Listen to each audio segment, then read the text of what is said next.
दोस्तों, अगर आप मल्टीपल टाइम फ्रेम का उपयोग नहीं करते हैं तो मैं 100% गारंटी के साथ कहता हूं कि आप कभी भी ट्रेडिंग से प्रॉफिट नहीं बना पाएंगे। चलिए, मैं आपको मल्टीपल टाइम फ्रेम की पावर दिखाता हूं। यह 5 मिनट की टाइम फ्रेम का चार्ट है। प्राइस ने ब्रेक ऑफ स्ट्रक्चर करने के बाद रिटेस्ट किया और हमें एक पावरफुल रिजेक्शन कैंडल मिली। इसी जगह पर एक स्ट्रॉन्ग बेरिश ट्रेंड लाइन भी बन रही है।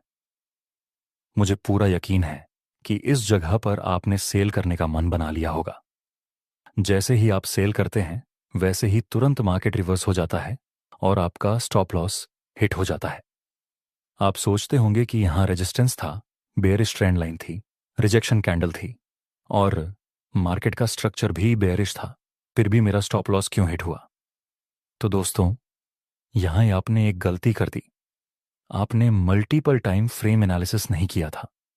अगर आप इसी चार्ट को 15 मिनट की टाइम फ्रेम पर देखते तो यहां प्राइस ने रीसेंट लोअर हाई को ब्रेक किया है, जिसका मतलब है कि यहां मार्केट का स्ट्रक्चर शिफ्ट हो गया है। ऐसी जगह पर हमें सेल नहीं बल्कि बाय करने के बारे में सोचना चाहिए। अब आप समझ चुके होंगे कि मल्टीपल टाइम फ्रेम आपके लिए कितना जरूरी है। आज हम मल्टीपल टाइम फ्रेम के कॉन्सेप्ट को पूरी तरह से डिकोड करने वाले हैं।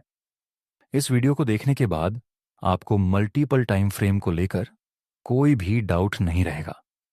जब आप ट्रेडिंग व्यू ओपन करेंगे तो आपको उसमें बहुत सारी टाइम फ्रेम देखने को मिलेंगी, लेकिन आपको कंफ्यूज होने की जरूरत नहीं है, क्योंकि टाइम फ्रेम सिर्फ 3 टाइप की होती है: higher time frame, medium time frame और लोअर टाइम फ्रेम।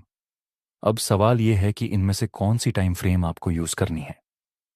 अगर आप स्विंग ट्रेडिंग कर रहे हैं तो आपकी higher time frame 4 hour, medium time frame 1 hour और लोअर टाइम फ्रेम 15 मिनट होनी चाहिए।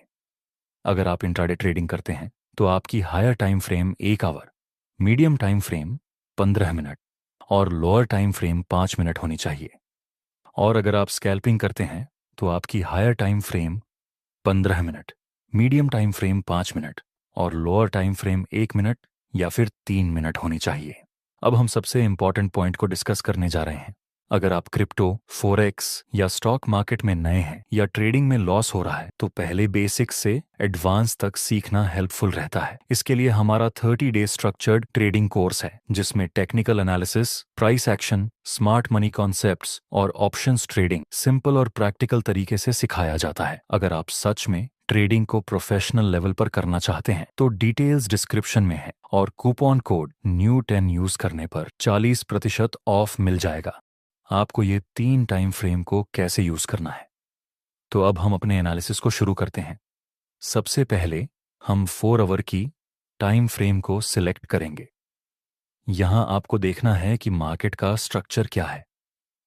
आप देख सकते हैं कि प्राइस बार बार ब्रेक ऑफ स्ट्रक्चर बना रहा है और हर बार लोअर लो को ब्रेक कर रहा है, यानी 4 आवर में मार्केट का स्ट्रक्चर बेरिश है।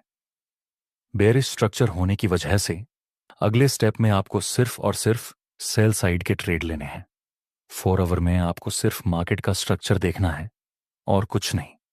अगले स्टेप में हमें 1 आवर की टाइम फ्रेम में चार्ट को चेंज करना है। दोस्तों, 1 आवर में भी मार्केट का स्ट्रक्चर बेरिश है। इसी टाइम फ्रेम में आपको liquidity zone, point of interest, supply और डिमांड जोन जैसे सभी लेवल्स को आइडेंटिफाई करना है। इस पॉइंट पर मैक्सिमम रिटेलर ने सेल किया होगा, जिनके स्टॉप लॉस इस लेवल के ऊपर होंगे, तो इस प्राइस लेवल पर मैक्सिमम लिक्विडिटी होगी। इस लेवल से स्ट्रांग बाइंग प्रेशर आया था, तो ये लेवल हमारे लिए डिमांड जोन का काम करेगा। अगर आप ध्यान से चार्ट को रीड करेंगे तो आप देख पाएंगे कि इस जगह पर डबल बॉटम की फॉर्मेशन हो रही है। जिन्होंने इस डबल बॉटम पर बाय किया होगा उनके स्टॉप लॉस इस लेवल के नीचे होंगे, तो इस लेवल पर इंटरनल लिक्विडिटी मौजूद रहेगी। इंटरनल लिक्विडिटी इसलिए क्योंकि यह liquidity zone is important swing के अंदर है और इन तीनों लेवल्स को टच करके हम एक ट्रेंड लाइन भी ड्रॉ कर सकते हैं। तो इस तरह से आपको मीडियम टाइम फ्रेम में एनालिसिस करना है। अब टाइम आ चुका है एंट्री करने का, जिसके लिए हम 15 मिनट की टाइम फ्रेम में चार्ट को चेंज करेंगे। 15 मिनट में इस ट्रेंड लाइन का ब्रेकआउट मिला है। आगे प्राइस ट्रेंड लाइन का ब्रेकआउट देकर रिटेस्ट करने के लिए आया। यह रेजिस्टेंस अब सपोर्ट का काम करेगा। हालांकि यह बाय करने का परफेक्ट सेटअप दिखता है, लेकिन हम यहां बाय नहीं कर सकते क्योंकि हायर टाइम फ्रेम और मीडियम टाइम फ्रेम में मार्केट का स्ट्रक्चर बेयरिश है, जिस वजह से यह परफेक्ट सेटअप होने के बाद भी हम यहां बाय नहीं करेंगे। नेक्स्ट प्राइस थोड़ा ऊपर जाकर रिवर्स हो जाता है। दोस्तों, हमने स्मार्टली मल्टीपल टाइम फ्रेम का यूज करके इस लो एक्यूरेसी वाले ट्रेड में एंट्री नहीं की और हमारा लॉस नहीं हुआ। अगर कोई भी ट्रेडर सिर्फ 15 मिनट की टाइम फ्रेम में इस चार्ट को देखता तो वह यहां बाय करता ही करता और फिर उसे लॉस का सामना करना पड़ता। अब आप समझ चुके होंगे कि मल्टीपल टाइम फ्रेम के कॉन्सेप्ट से आप ट्रेडिंग में क्या क्या कर सकते हैं। दोस्तों, 1 आवर में इस लेवल पर इंटरनल लिक्विडिटी मौजूद थी और अब यहां भी लिक्विडिटी थी जो कि स्वीप हो चुकी है। ये लेवल आगे हमारे लिए फ्लिप जोन का काम कर सकता है। नेक्स्ट प्राइस थोड़ा रिटेस्ट करता है और उसके बाद एक बेरिश रिजेक्शन कैंडल की फॉर्मेशन होती है। यहां हम ट्रैप ट्रेडिंग कर सकते हैं।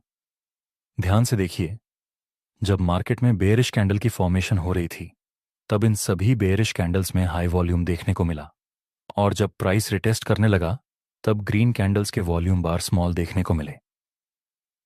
तो आगे अगर प्राइस इस बेयरिश रिजेक्शन कैंडल का लो ब्रेक कर देता है तो आप सेल साइड का ट्रेड प्लान कर सकते हैं, जिसमें आपका प्रॉफिट टारगेट इस 1 आवर की इंटरनल लिक्विडिटी जोन तक रहेगा और स्टॉप लॉस इस रिजेक्शन कैंडल के हाई से ऊपर रहेगा। और यहां 15 मिनट का चार्ट 4 आवर चार्ट के साथ अलाइन हो रहा है, तो हमें यहां सेल करने में कोई प्रॉब्लम नहीं है। नेक्स्ट, मोमेंटम के साथ हमारा टारगेट अचीव हो गया। दोस्तों, पॉसिबिलिटी तो यह भी है कि आगे प्राइस लिक्विडिटी रन करे क्योंकि तीनों टाइम फ्रेम में बेरिश ट्रेंड है, लेकिन जब तक चार्ट में कोई सिग्नल नहीं मिलते तब तक हम कुछ भी नहीं कर सकते। नेक्स्ट, प्राइस इसी जोन को फिर से टैप करता है और एक बार फिर हमें बेरिश सिग्नल मिलता है। हमें मार्केट की डायरेक्शन पता है, तो हम यहां एक बार फिर से सेल कर सकते हैं। स्टॉप लॉस इस कैंडल के हाई से थोड़ा सा ऊपर रहेगा और टारगेट हम रखेंगे 1 आवर के डिमांड जोन तक। नेक्स्ट, यहां भी हमारा टारगेट हिट हो चुका है। दोस्तों, अगर आपको लगता है कि यह सब आप बहुत ही आसानी से कर लेंगे तो जरा रुक जाइए। रियल मार्केट में आपको इस तरह के परफेक्ट सेटअप नहीं मिलेंगे। हो सकता है कि रियल मार्केट में आप बहुत ज्यादा कंफ्यूज हो जाएं और सही से मल्टीपल टाइम फ्रेम को यूज ना कर पाएं। इसलिए आगे मैं जो सिखाने जा रहा हूं उसे ध्यान से समझिए। चलिए एक एग्जाम्पल इंट्राडे का भी ले लेते हैं। यह 1 आवर का चार्ट है जिसमें हमें क्लियर कट दिख रहा है कि मार्केट का स्ट्रक्चर बुलिश है, तो आगे हमें सिर्फ बाय साइड के ट्रेड लेने में इंटरेस्ट रखना है। अगले स्टेप में हम 15 मिनट की टाइम फ्रेम में चार्ट को चेंज करेंगे। रियल मार्केट में आपको ऐसी कंफ्यूजन का सामना करना पड़ेगा जहां 1 आवर में मार्केट का बुलिश स्ट्रक्चर बन रहा है और सेम टाइम पर 15 मिनट में मार्केट का स्ट्रक्चर बेरिश बन रहा है। ऐसी कंडीशन में हमें क्या करना चाहिए, इसका आंसर मैं आगे बताऊंगा। 15 मिनट में प्राइस बार बार ब्रेक ऑफ स्ट्रक्चर बना रहा है। नेक्स्ट, प्राइस साइडवे रेंज में कुछ टाइम के लिए मूव करता है और एक पावरफुल बेरिश कैंडल के साथ सपोर्ट का ब्रेकडाउन हो चुका है। जो भी लोग सिर्फ 15 मिनट की टाइम फ्रेम में इस चार्ट को एनालाइज कर रहे होंगे वे लोग FOMO में आकर सेल करेंगे, क्योंकि उन्हें यहां ट्रेंड लाइन पर बेरिश सिग्नल दिखेगा, सपोर्ट का ब्रेकडाउन दिखेगा और यह बेरिश ट्रेंड दिखेगा।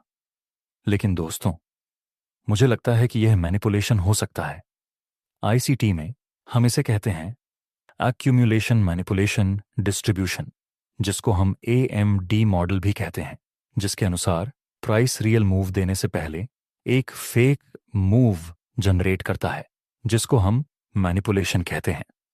मेरे एनालिसिस के अनुसार यह मैनिपुलेशन हो सकता है क्योंकि जब सेम टाइम पर अलग अलग टाइम फ्रेम पर अलग अलग मार्केट स्ट्रक्चर मिलते हैं तब आपको हायर टाइम फ्रेम के स्ट्रक्चर को ध्यान में रखते हुए ट्रेड प्लान करना है। मतलब 1 आवर में अपर ट्रेंड है और 15 मिनट में डाउन ट्रेंड है, तो हमें 1 आवर की टाइम फ्रेम के स्ट्रक्चर को ज्यादा महत्व देना है। इसलिए हम वेट करेंगे कि यह 15 मिनट का स्ट्रक्चर शिफ्ट हो जाए। नेक्स्ट, बेरिश ट्रेंड लाइन का ब्रेकआउट मिला और आखिर में लोअर हाई का भी ब्रेकआउट मिला, जिसके साथ सभी सेलर्स की लिक्विडिटी स्वीप हो चुकी है और मार्केट शिफ्ट भी हो चुका है। तो अब हम बाय साइड की एंट्री कर सकते हैं। अब हम 5 मिनट का चार्ट शिफ्ट करेंगे। दोस्तों, 1 आवर में बुलिश स्ट्रक्चर है, 15 मिनट में भी बुलिश स्ट्रक्चर है और 5 मिनट में भी बुलिश स्ट्रक्चर है। इसका मतलब यह बिल्कुल नहीं है कि हम कहीं भी रैंडम जगह पर ट्रेड करने लगें। हमें वेट करना चाहिए कि प्राइस कोई अच्छा सा सेटअप बनाए, उसके बाद ही हम ट्रेड में एंट्री कर सकते हैं। नेक्स्ट, प्राइस हायर हाई और हायर लो के स्ट्रक्चर में मूव करता है और फिर यहां बैठे हुए सेलर्स की लिक्विडिटी को ग्रैब किया गया। दोस्तों, लिक्विडिटी ग्रैब होने के बाद दो चीजें हो सकती हैं। या तो आगे लिक्विडिटी स्वीप हो सकती है या फिर लिक्विडिटी रन हो सकती है। हमें देखना है कि आगे मार्केट किस तरह से रिएक्ट करता है। नेक्स्ट, प्राइस धीरे धीरे ऊपर जाता है और बाद में इसी लेवल पर बुलिश कैंडल का निर्माण हुआ। तीनों टाइम फ्रेम में मार्केट का स्ट्रक्चर बुलिश है और यहां सेलर्स की लिक्विडिटी भी स्वीप हुई है। तो अब हम यहां बाय साइड का ट्रेड प्लान कर सकते हैं। इसमें हमारा स्टॉप लॉस इस कैंडल के नीचे रहेगा और टारगेट के लिए हम 15 मिनट के हाई का यूज करेंगे, जो कि यहां पर है। नेक्स्ट, प्राइस फास्ट मूवमेंट के साथ ऊपर गया और इसके साथ हमारा एक अनुपात 2 का रिस्क रिवॉर्ड रेशियो अचीव हो गया। चलिए आगे देखते हैं कि इस चार्ट में क्या होता है। नेक्स्ट मूवमेंट में एक बुलिश और कंफर्मेशन कैंडल का सिग्नल मिला। आपको क्या लगता है, क्या आप यहां पर बाय करना पसंद करते? वीडियो को पॉज करके आंसर अपने दिमाग में रेडी रखें। तो अगर आपका आंसर है कि आप यहां पर बाय करेंगे, तो आपका जवाब एकदम ही गलत है। और ऐसा क्यों? क्योंकि ये देखिए, यहां ब्रेक ऑफ स्ट्रक्चर हुआ तो हमारा रिसेंट स्विंग यहां बनेगा। फिर ब्रेक ऑफ स्ट्रक्चर मिला तो हम इस रिसेंट स्विंग को यहां पर शिफ्ट कर देंगे और आगे इस लाइन का ब्रेकडाउन मिला। इसका मतलब यह है कि यहां पर 5 मिनट में ब्रेक ऑफ स्ट्रक्चर हो चुका है। याद कीजिए, मैंने क्या सिखाया था? आपको हमेशा हायर टाइम फ्रेम के स्ट्रक्चर को ज्यादा महत्व देना है। 1 आवर में बुलिश स्ट्रक्चर है और 5 मिनट में बेयरिश स्ट्रक्चर शुरू हो चुका है। तो अब आपको 5 मिनट की टाइम फ्रेम में प्रॉपर स्ट्रक्चर शिफ्ट होने के बाद ही बाय साइड में ट्रेड करना चाहिए।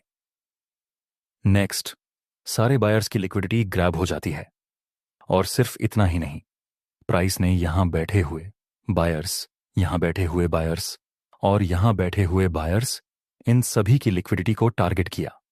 नेक्स्ट, प्राइस ने इस लोअर हाई को ब्रेक किया, जिसके साथ चेंज ऑफ कैरेक्टर हो गया।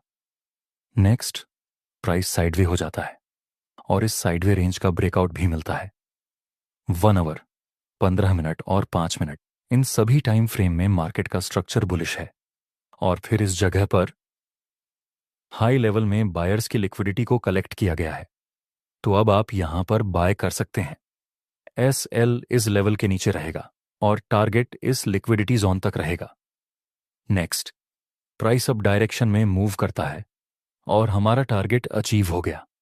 दोस्तों, अगर आप क्रिप्टो, फॉरेक्स या स्टॉक मार्केट में नए हैं या ट्रेडिंग में लॉस हो रहा है, तो पहले बेसिक्स से एडवांस तक सीखना हेल्पफुल रहता है। इसके लिए हमारा 30 डे स्ट्रक्चर्ड ट्रेडिंग कोर्स है, जिसमें technical analysis, price action, smart money concepts और ऑप्शंस ट्रेडिंग सिंपल और प्रैक्टिकल तरीके से सिखाया जाता है। अगर आप सच में ट्रेडिंग को प्रोफेशनल लेवल पर करना चाहते हैं तो डिटेल्स डिस्क्रिप्शन में है और कूपन कोड NEW10 यूज करने पर 40% ऑफ मिल जाएगा। अगर आपको लिक्विडिटी कॉन्सेप्ट के बारे में डीपली सीखना है तो आप हमारी यह वाली वीडियो देख सकते हैं और कमेंट में हमें ज़रूर बताइए कि आपको यह वीडियो कैसा लगा।